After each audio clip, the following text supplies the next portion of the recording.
¿Sí? ¿Me escucháis? Perfecto, vale. Bueno, pues buenas tardes a todos. Bienvenidos a esta última sesión del track de analítica de este Summit de Madrid. Si habéis llegado hasta aquí, enhorabuena. Ha sido un día largo, pero esta sesión va a ser muy entretenida, os lo aseguro. Y bueno, me presento. Soy Andrea Pérez Isla, consultora de servicios profesionales de AWS, de la parte de Data y Machine Learning. Y yo soy Alberto Menéndez, consultor DevOps en el equipo de Andrea, y esperamos que os guste. Sí. Okay. Vamos a hacer primero una pequeña introducción y luego una demo de una parte de SageMaker Lakehouse que no todo el mundo conoce, que es la posibilidad de consumir datos que tenemos en Redshift desde diferentes engines de analítica, y todo ello gobernado con Lakeformation.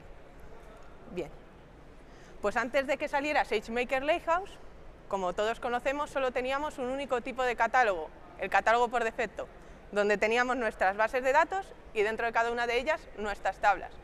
Los datos estaban en un bucket de S3, en Parquet, en CSV, en el formato que tuviéramos nuestro Data Lake. Ahora con SageMaker Lakehouse han salido dos tipos diferentes de catálogo. El primero, el catálogo federado. Este tipo de catálogo se caracteriza porque disponibiliza fuentes de datos existentes. Tenemos el tipo de, bueno, el que acabo de mencionar de S3. El siguiente, como novedad también, se pueden crear catálogos federados a partir de fuentes externas, como puede ser Snowflake. Y por último, en el que nos vamos a centrar hoy, es crear un catálogo federado a partir de nuestros clústeres de Redshift, provisionado o serverless. ¿Qué ventaja tiene? Pues que si queremos consumir, por ejemplo, datos que tenemos en Redshift desde otros engines, como puede ser Athena o MR, simplemente llevando a cabo una serie de pasos que vamos a ver ahora en la demo, vamos a poder consumir muy fácilmente esos datos sin necesidad de moverlos a ningún lado. Antes habría que moverlos a S3, cambiarlos de formato y todo lo que ello conllevaba. Por otro lado, tenemos el catálogo gestionado, que tenemos catálogo gestionado de S3, que es diferente al catálogo federado de S3 porque este es en formato Apache Iceberg, está optimizado para cargas de analítica. Y el catálogo gestionado que es relevante ahora mismo para nosotros en esta demo es el catálogo gestionado de RMS. RMS en español significa almacenamiento gestionado de Redshift. ¿Y esto qué significa? Más allá de qué significa en español, pues que tenemos de manera independiente el almacenamiento del cómputo. Nosotros podemos tener petabytes de datos en un catálogo de RMS y no necesitar sobreprovisionar un clúster de Redshift, como ocurriría en un catálogo federado, ya que AWS gestiona por ti el Serverless Workgroup que respalda este catálogo. Bueno, ahora os voy a contar yo una de las decisiones técnicas más complejas que el equipo de servicio ha tenido que tomar al desarrollar SageMaker Lakehouse. Para los que vengáis más del mundo Redshift, estaréis familiarizados con esta jerarquía. Es decir, Redshift funciona a nivel de namespace o clúster, luego tenemos las bases de datos, luego tenemos los esquemas y por último tenemos las tablas. Entonces, los que trabajéis más con Lakeformation y Glue, sabréis que esto en Glue no es así. En Glue yo tengo el catálogo, luego tengo las bases de datos y luego tengo las tablas. Entonces se me quedan ahí en medio algo perdidas los esquemas, cómo compatibilizo esquemas con el nombre del clúster. Esto es lo que han hecho, la decisión ingenieril que se ha tomado ha sido hacer esta sincronía. ¿Por qué es importante que lo sepáis? Porque a lo largo de la demo vais a ver que el catálogo no tiene un nombre como tenía antes en Glue, cuando solo teníamos un catálogo por cuenta, que era el ID de la cuenta, y ni siquiera lo veíamos. Aquí vamos a empezar a ver el catálogo, y el catálogo va a ser una combinación del nombre del clúster con la base de datos. Entonces voy a empezar a tener cosas como serverless RMS cluster /dev o /public. Y luego ya los esquemas se equivalen a bases de datos de Glue y las tablas es lo que se mantiene igual, que son tablas.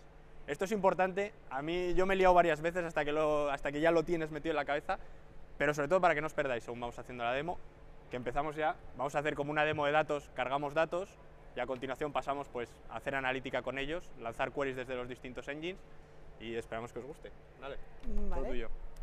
Pues ahora vamos a empezar a la parte divertida, que es verlo en acción, y primero vamos a crear el catálogo federado, luego el de RMS. Como ha dicho Alberto, vamos a añadir datos en nuestro catálogo de RMS y después vamos a ver cómo consumimos esos datos, y todo ello gobernado con permisos de Lake-Formation. Bueno, el primer paso, ¿cómo registro mis datos que ya tengo en Redshift? Pues estamos en la consola de AWS, en la pantalla de nuestro clúster, y el primer paso es, como vemos aquí a la izquierda, es que el estatus del namespace es que no está registrado. Pues simplemente vamos a acciones, registrar con AWS Glue Data Catalog, nos va a salir esta pestaña, no tenemos que cambiar nada, y una vez le damos a registrar, lo que va a hacer es crear una invitación en la pantalla de Lake-Formation, donde si eres el owner, si eres admin de ese Data Lake, vamos a poder aceptar esa invitación y crear un nuevo catálogo. Aquí vemos cómo es la invitación que se genera. No está aceptada.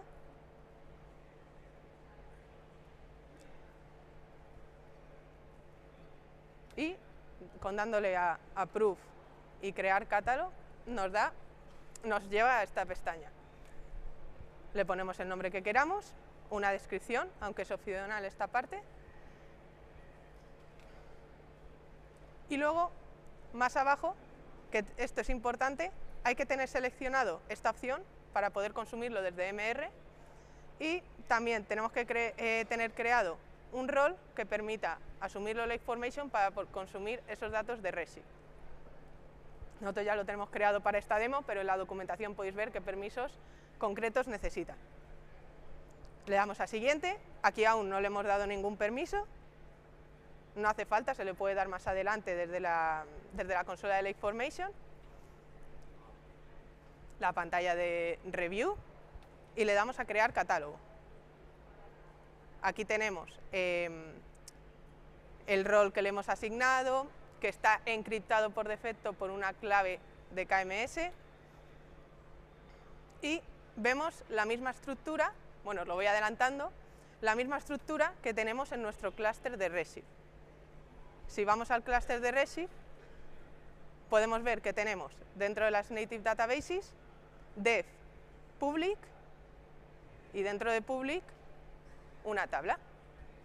Pues esta jerarquía también la vamos a ver desde Lake-Formation.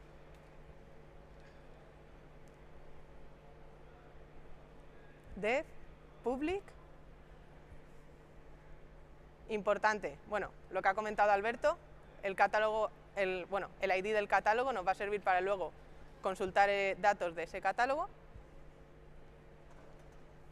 Y si vamos a View Tables, vamos a ver la tabla con la que cuenta este catálogo. Vale. Lo siguiente, vamos a crear un catálogo de RMS. Este es mucho más sencillo, ya que, como he mencionado al principio de la sesión, no está creado anteriormente. No tenemos fuente de datos que disponibilizar. Es desde cero. Le damos desde la página de Lake-Formation a crear catálogo, le ponemos un nombre que queramos, de tipo Manage Catalog y tipo de storage Redshift. Mismas opciones, mismo rol. Podemos también customizar si queremos encriptarlo con una clave CMK o alguna que se requiera por el caso de uso. La misma pestaña de permisos. Lo único que cambia, que el tipo es gestionado en vez de federado.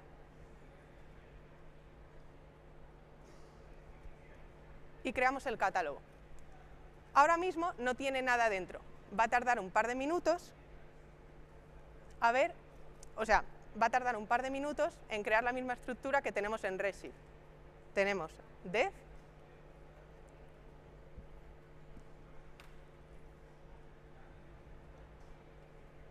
dentro de dev, public, y ahora mismo no tenemos ninguna tabla. Le añadiremos datos en próximos pasos. Y ahora mismo no tenemos tablas, como acabo de mencionar. ¿Vale? Ahora vamos a intentar conectarnos a estos catálogos que hemos creado. Importante, tenemos que conectarnos dentro de las opciones de Redshift con un IAM role, porque Si no, no vamos a poder acceder, porque como los permisos de Lake-Formation va por roles, si ahora, por ejemplo, estoy conectada como un usuario de Redshift, si intento seleccionar el catálogo me sale, no puedes consultar estos catálogos salvo que estés logueada en el clúster con un IAM role. Pues nada, simplemente cambiando la conexión, usando esta opción de Temporary Credentials o la de Federated User,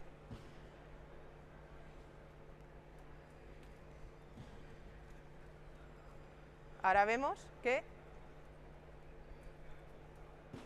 nos va a permitir consumir este catálogo. Y solo para que veáis la diferencia entre un usuario del propio Redshift y un usuario que se crea a partir de tu rol, es que tiene el prefijo de IAMR seguido del rol que tienes. Teniendo este usuario, vamos a poder consumir heredando los permisos que tenemos en Lake-Formation. Vale, ahora mismo estoy logueada con mi usuario, que es admin, y voy a probar a crear tablas dentro del catálogo de RMS.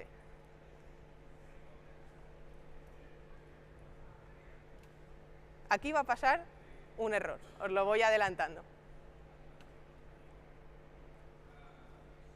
Nos conectamos al catálogo de RMS y si intento crear una tabla, ¿cuál es el problema? Que no tengo permisos. No me he dado permisos sobre esa base de datos para crear tablas. Y es lo que vemos aquí.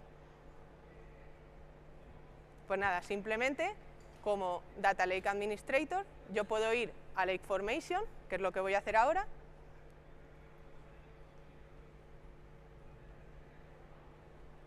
Dentro del catálogo de RMS, voy a ir a Dev y en Public le voy a dar a Grant y me voy a dar permisos de crear tabla. Selecciono mi rol en este caso.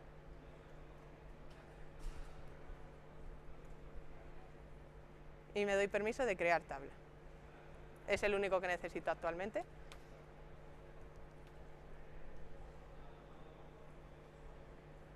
Y ya una vez que tenemos ese permiso,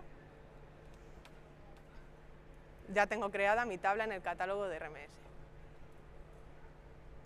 Bueno, ahora Alberto va a comentar cómo consultar desde diferentes engines. Sácalo de... Sí. Hay que compartir, ¿no? Vale. Como sé que os gusta verme sufrir, yo lo voy a hacer en la consola. Stop extending. Así, choose content y ahí. Quitar screen, ¿no? Sí. Vale, tenemos aquí abierta la consola. La carga de datos obviamente la tenemos grabada porque tarda más. Bueno, ni la habéis visto cómo hacemos la carga sobre los datos. Y ahora lo que os voy a enseñar es cómo gracias a esto, los datos de Redshift que antes si queríamos consumir necesitábamos descargarlos a S3, ponerlos en el catálogo, ese juego entre datos fríos, datos calientes, los que estéis más familiarizados con Redshift, pero ahora los tenemos directamente en Redshift, ya no tenemos que hacer esa descarga sobre S3. Y gracias a la tecnología de Apache Iceberg, que es lo que está utilizando todo esto por detrás, hemos estandarizado los permisos y el acceso a los datos. No vamos a saber si estamos accediendo a un catálogo que está en S3 o a un catálogo que está en Redshift. Bueno, este es el editor, el query editor de Redshift. Vamos a pasar a Cina, que no lo hemos visto porque hemos visto el query editor ahora con Andrea. Entonces, aquí lo que veis es lo que os comentábamos, que en catálogos pasamos a tener none, que era el de defecto, pero empiezo a tener otros catálogos. En concreto, tenemos que ir a los que son la combinación del nombre del clúster con la base de datos de Redshift. Por ejemplo, tenemos aquí el de RMS. Hemos cargado una base de datos de banking con clientes, empleados, cuentas, transacciones. Entonces, por ejemplo, en Athena, yo podría hacer un preview table y esto me debería devolver los datos de mis clientes, los que tengo ahí cargados, y ni siquiera sé si esto está en S3. Hemos cargado el mismo dataset tanto en S3 como en el catálogo federado como en el catálogo de RMS. Aquí estoy haciendo la query contra el de RMS, fallo, vamos a volver a... Empezamos bien la demo.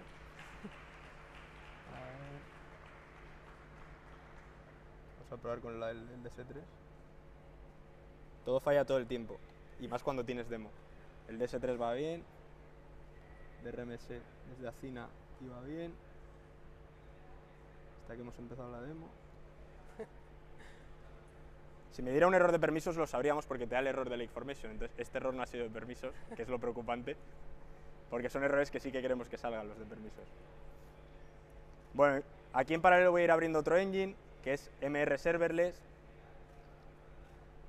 que este es bastante curioso de enseñar. A ver si aquí ha funcionado mi query, ¿vale? Contra el catálogo RMS. Podéis dar un aplauso si queréis, porque lo he pasado mal, lo he pasado muy mal. Otro motor que tendréis muchos es MR. En concreto estamos usando un cluster serverless. Y aquí lo curioso es que cuando configuramos la sesión de Spark, vais a ver que le tenemos que pasar esa configuración. Antes no le teníamos que pasar nada, con decirle, oye, usa Glue. Como había un solo catálogo, él decía, vale, ya tengo el catálogo, es el de la cuenta. Ahora, ¿qué es lo que va a ocurrir? Que tengo que decirle, aparte del catálogo de efecto, tienes este otro catálogo federado, este otro catálogo de RMS, y tienes que ir a buscarlos a estos IDs que tenemos aquí. Entonces, vamos a ejecutar esto. Está corriendo, para los curiosos de MR, sobre una aplicación serverless que tenemos creada aquí, con un runtime role. Esto es importante porque en caso de que tuviéramos errores de permisos, este es el rol al que le tengo que dar permisos. Es el rol que está accediendo a los datos por mí, el que está yendo a preguntar a Lake Formation. Entonces, voy a dejarlo corriendo. Aquí he configurado variables para los 3 catálogos, simplemente porque luego vais a ver que las uso en el resto de queries. Hago un análisis exploratorio, un poco pues de qué tablas tengo, qué bases de datos tengo. Aquí hago la misma query contra los 3 catálogos, la voy a dejar corriendo, para que luego podamos ver todos los resultados, y si no tengo el notebook con todo ejecutado. Y aquí viene algo muy interesante, que es que lo que os estaba diciendo, puede pasar que unas líneas de negocio tengan los datos en S3, que otras estén usando Redshift por temas de performance. Aquí estoy usando una query que combina los 2 catálogos, o sea, no son independientes, no tengo que hacer solo queries contra Redshift o solo queries contra S3. Tenemos esta query que combina tanto el catálogo de RMS como el de S3, tenemos esta que ya es mucho más grande que la que combinamos todos los catálogos, y en concreto esta me está dando pues lo que tiene almacenado en cada cuenta los empleados de mis sucursales. Igual, le voy a dar a correr, para que lo veáis en directo. Vais a ver que el dinero en las cuentas es una barbaridad, espero que esté en la moneda de otro país, porque la gente tiene no sé cuántos millones o billones en este dataset, o a lo mejor está en pesetas. Bueno, como veis ya ha corrido todo, un poco de exploración de las tablas que tengo, hemos cargado las mismas tablas en todos los catálogos, para que pudierais ver un poco el juego este entre catálogos, entre hacer las queries contra uno, las queries contra otro, y aquí tenéis pues el resultado, las cuentas que tiene Marian Tate, el dinero que tiene, y esto, bueno, la última sigue ejecutando, es un poco más pesada, pero como habéis visto hemos conseguido acceder a los distintos tipos de catálogo, tanto desde Athena como desde, obviamente desde Redshift, que es el engine por defecto, desde un Redshift serverless atacando a todos los catálogos, y alguno estará diciendo, oye, el título de esta charla era algo de SageMaker Lakehouse, ¿no? ¿Y dónde está aquí SageMaker? Pues habéis visto que hay mucha complejidad, tenemos muchos engines, tenemos muchos catálogos. SageMaker Lakehouse con el Unified Studio viene a resolver este problema. Nos proporciona una consola donde todo lo que habéis visto, que me voy a Athena, me falla, me voy a Redshift Serverless, me voy a MR, está todo centralizado. Entonces yo, como Data Scientist, puedo acceder aquí a esta consola. Veis que puedo hacer un análisis exploratorio de las distintas bases de datos que tengo, las que tengo en Lakehouse, las que tengo solo en Redshift, las que tengo en S3, me puedo suscribir a ellas. No quiero entrar en esta charla en esto, funciona por proyectos, tienes un administrador de proyecto que se suscribe a los datos, te dan permisos, y luego aquí tengo el compute. Y entonces todos los que estáis diciendo, oye, tengo que ir a la consola de Redshift si quiero una mejor performance contra el catálogo de Redshift. No, vente a la consola de SageMaker Lakehouse, que tienes aquí todos los engines, y puedes desde aquí hacer las mismas queries que hemos estado viendo antes. Puedes venir al Open Query Editor, vais a ver que se parece, porque prácticamente es lo mismo que el Query Editor que hemos visto, y aquí, como veíamos en el Query Editor de Redshift, voy a volver a tener mis catálogos, vamos a hacer alguna query al de Banking otra vez, voy a buscar mis tablas, tengo mis empleados,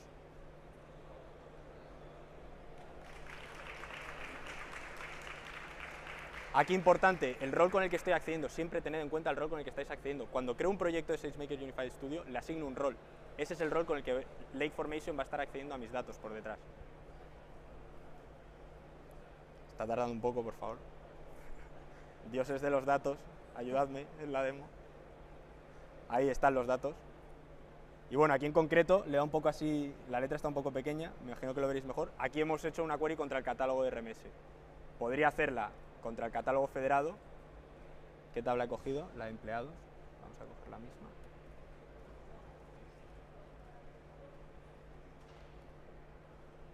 Query with Redshift. Y igual sería la misma query, veis que cambia el catálogo. También algo importante en la nomenclatura, alguno estará diciendo, joder, ahora tengo que refactorizar todas mis queries. No hace falta, porque yo aquí puedo seleccionar el catálogo y el esquema al que me estoy conectando. En concreto, aquí estoy conectado al federado, entonces podría quitar este trozo y seguiría funcionando igual, ¿vale? Así no tenéis que hacer un refactoring de las queries. Igual en Redshift sabéis que tenéis la opción de set path, que podríais incluso setear el path del esquema y podríais simplemente atacar a la tabla de empleados, sin tener ni siquiera que depender de la nomenclatura de esquemas. Así que muchas gracias, espero que os haya resultado útil, que sigáis moviendo datos a la nube y aprovechando las capacidades que tenemos de Data Warehousing. Vamos a poner el... ¿Me he pasado, no? No, está bien. Vale. Ah, vale, la encuesta, que nos matan, por favor.